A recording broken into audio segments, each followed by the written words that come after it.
तो सिर झुका दिया जाता है या कलम कर दिया जाता है, लेकिन वो भी खुदरो घास की तरह कुचले जाने के बावजूद उठ खड़ी होती है। मैं सरफराज हूँ तारीख के किरदारों में, मैं रही शोला नवा शाम के दरबारों में, कद्र यूसुफ के ज़माने को बताई मैंने, तुम तो बेच आए थे उसे मिस्र के बाज़ारों में। खाका पेश किया जाता है, औरत हूँ मगर सूरत एक कौसार खड़ी हूँ।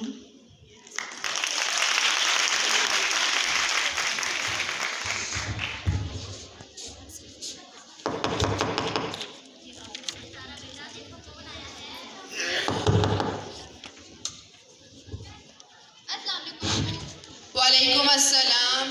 माँ कहाँ है तुम्हारी? बैठिए, कपड़े अस्सलाम वालेकुम। वालेकुम अस्सलाम। कैसा गुजरा आपका दिन? अरे मत पूछो, हुसन आरा सुबह गया था, जब भी सिलाई कढ़ाई में लगी थी, अब वापस आया हूँ, अब भी इसी पर बैठी हो। अरे आपको मेरी इतनी ही फिक्र है तो कहीं से कुछ पैसों का बंदोबस्त कर दें, सिलाई मशीनें खरीद कर सिलाई सेंटर खोल लें। हाँ अब्बू, और साथ ही एक छोटा सा बुटीक भी बना लेंगे, कोई कमरा किराए पर ले लेंगे और साथ ही ऑनलाइन काम शुरू कर देंगे, और फिर जब काम बढ़ेगा तो इंशाल्लाह सब हालात बेहतर हो जाएंगे। हाँ हाँ, शेष चिली की तरह बातें करवा लो बस। अब्बू, अरे आप जाहिद भाई से बात करें कि वो मेरा हिस्सा दे दें। दिमाग ठीक है तुम्हारा? वो कहेंगे तू कौन खामखा में। अच्छा तो आप अपना मोबाइल दें, मैं खुद ही फोन कर लेती हूँ। ये लो भाई, मैं जरा नमाज पढ़ के आता हूँ।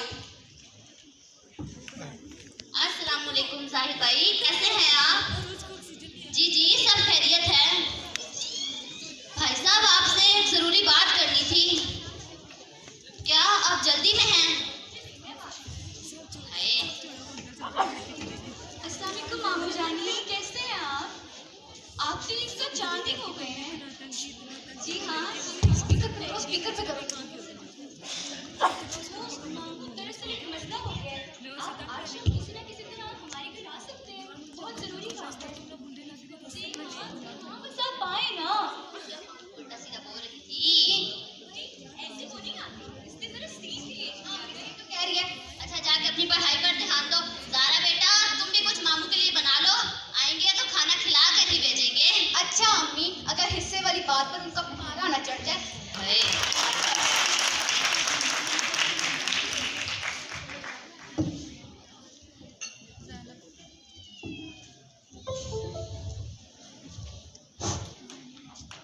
अरे अब ये कौन आ गया? अस्सलाम वालेकुम जाहिद भाई। माशाल्लाह माशाल्लाह, खैरियत है? कैसे आना हुआ? वालेकुम सलाम। कैसे आना हुआ? तुम्हारी बेटियों ने जो हिस्से के लिए फोन करके बुलाया। अरे हुसन आरा, अस्सलाम वालेकुम भाईजान। तशरीफ रखिए भाईजान, बैठिए बैठिए। जान बैठिए आके। अस्सलाम वालेकुम मामू जान। अस्सलाम वालेकुम मामू जानी।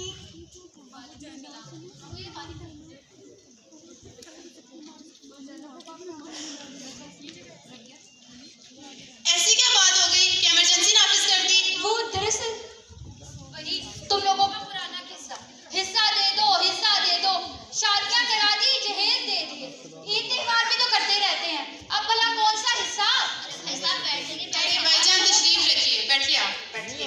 भाई साहब आप मेरी भी तो मजबूरी समझें, इतने सालों से मैंने कुछ नहीं कहा, हालांकि ये मेरा शरई हक है और अल्लाह ताला का हुक्म भी है कि विरासत की फौरी तकसीम कर दी जाए, और अपनी ज़रूरत भी है। हाँ हाँ, हमने तो तुझे मदरसा इसलिए भेजा था ताकि तू हमें दीन सिखाए, जैसा कि हम तो दीन जानते ही नहीं है, और अल्लाह का शुक्र है तुझे कॉलेज या यूनिवर्सिटी नहीं भेजा, वरना तू तो हमारे सर पे ही चढ़ के बैठ जाती। और वैसे भी तुझे जितने पैसों की जरूरत है मुझे बता, 1 लाख 2 लाख और 5 लाख तक तो मैं दे सकता हूँ। मामू जान, अम्मी आपसे उधार नहीं मांग रही, अपना हक मांग रही है। अरे सारा बेटा खामोश हो जाओ, मैं बात कर रही हूँ ना। भाई साहब आप बात सुनिए, मुझे बार बार आप लोगों के आगे हाथ फैलाना अच्छा नहीं लगता। हाँ, अब ये जायदादें औरतों के हाथों में थमा दो, माशाल्लाह से 4 दिन में सब बराबर कर देंगी। अरे भाई साहब औरतें आपका घर बर्बाद थोड़ी करती हैं, बल्कि औरतें ही तो आपका घर संवारती हैं, और वैसे भी आप इससे मौका तो दें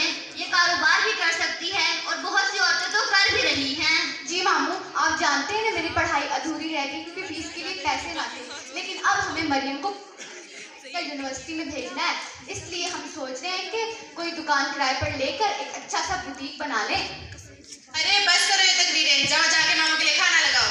अरे नहीं सरफराज, खाना रहने दो। अब वैसे सरफराज एक बात तो बताओ, तुम्हारा दिमाग खराब हो गया जो तुम औरतों को घर से निकलकर बाहर काम करने के लिए भिजवा रहे हो? अरे भाईजान ऐसी बात नहीं है। एक बीवी आई थी एनजीओ से, उसने इतने तरीके से बात की कि बस मुझे सोचना पड़ा। अरे भाई तुम्हारा तो हो गया दिमाग खराब, हर कोई तुम लोगों की तरह फारिग थोड़ी ना होता है। मुझे काम है, मैं चलता हूँ। अरे रुकिए भाईजान रुकिए, बैठे ना, तशरीफ रखिए। अस्सलाम वालेकुम मिस्टर सलीम, आइए आइए।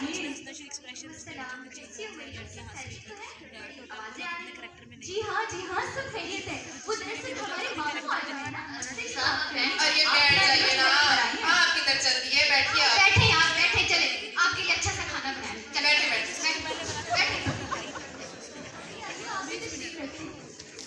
अस्सलाम वालेकुम। अरे बैठो बेटा, तशरीफ रखो।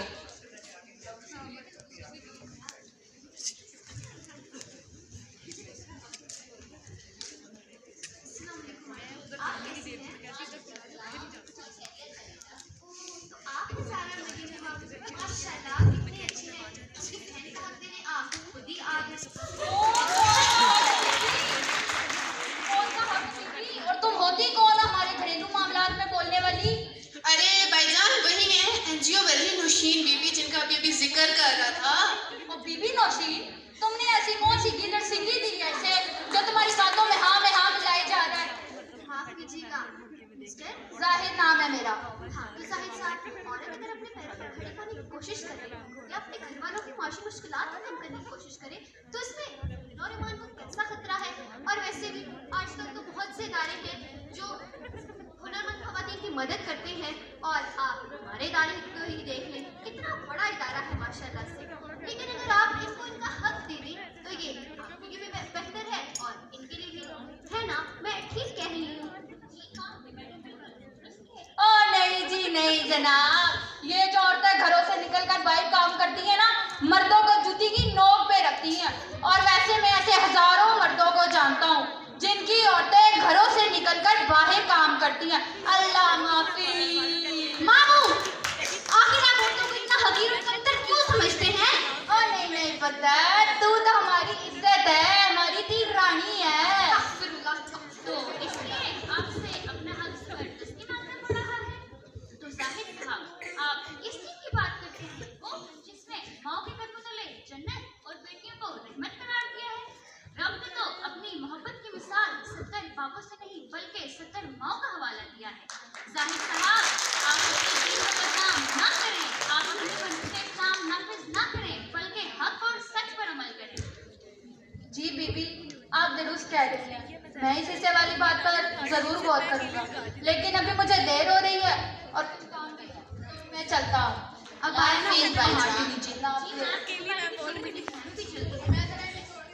अरे बेटी बैठो तो, खाना खा के जाना। नहीं आंटी, टाइम हो चुका है, 2 मीटिंग से मैं चलती हूँ। किसी भी चीज़ की जरूरत हो तो हमें